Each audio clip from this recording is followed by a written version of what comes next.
a little taste, just a little taste. But that was my man Shun and S. Rest in peace, S. He passed away, got killed in Arlington. But them dudes was rhyming. I don't know what year that was. You know what year that was? 80, low 80s, low 80s, low 80s. So that was something special. Now we're on our last element. We got our last speaker right now. He came all the way from the Bronx. He traveled here. A graffiti writer, top graffiti writer. He throws major events in New York City. He has the All City Black Book Show. We did a big one a few years ago at 5 Points, which was the graffiti capital of New York, of the world. There was buildings and buildings of nothing but graffiti. So this dude is special. He's worked with different groups as far as music, different things in hip hop. So this is my man Last.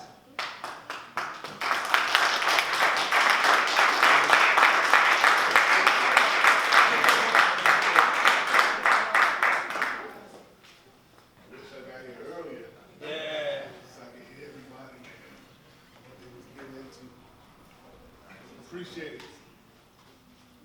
Throw your hands now. Do the Dougie Fresh thing. How y'all doing? Burn one.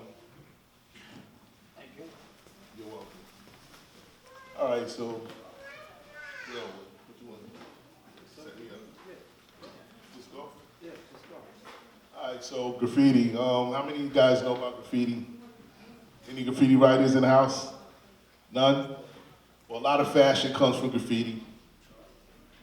Some of the stuff like you look at Nike, you see the t-shirts, and a lot of graffiti writers, whether you know it or not, design the clothing, things like that. Graffiti originated, and the origins of graffiti, they say it started in New York, where like writers like Julio 204, Taki 183, but then you have writers in Philadelphia, like Cornbread Earl, and these guys who said they were out like in 68, I believe. Still in all, just like with hip hop, Philadelphia, when it comes from New York, usually first thing rappers do, they go to Philly. Philly gets it first.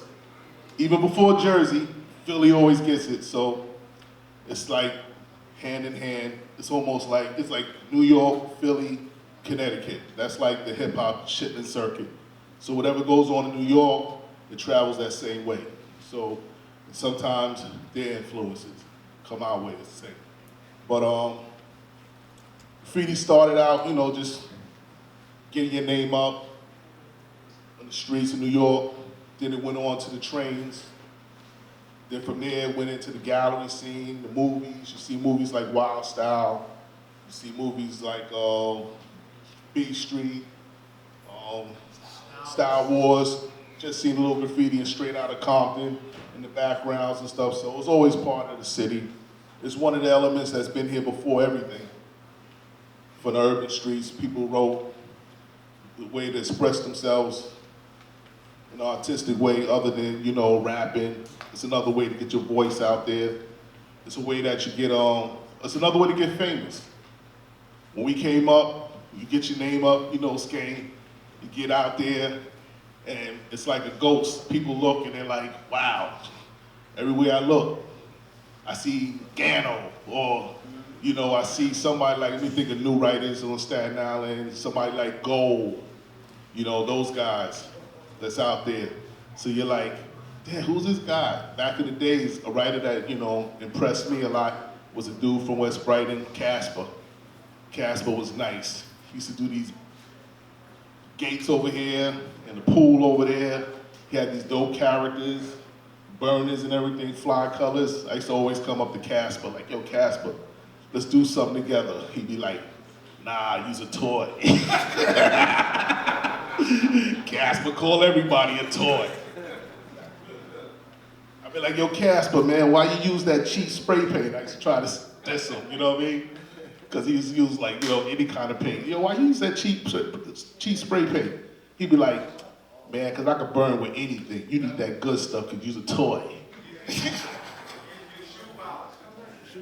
Shoe polish, anything. Casper get it popping. But I always looked up to him, man. He was a great artist. And I always inspired and, got into it with him.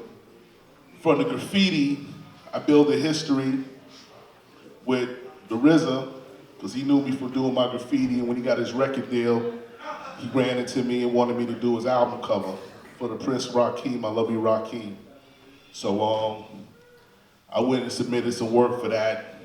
Didn't get the project, but later on, when he went to do his album, we hooked up and we did some things, and I met his manager. And from there, built a relationship with him and got into the music business, started doing promotion.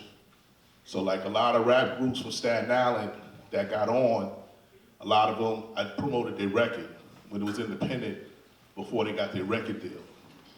So like Ruthless Bastards, Apocalypse and those guys, I produced their stuff when they first came out and worked their records, got them on the Swarm, and got a gold record from there. Same thing with Wu-Tang, promoted their records in the street to radio, mailed it out nationwide, it was independent.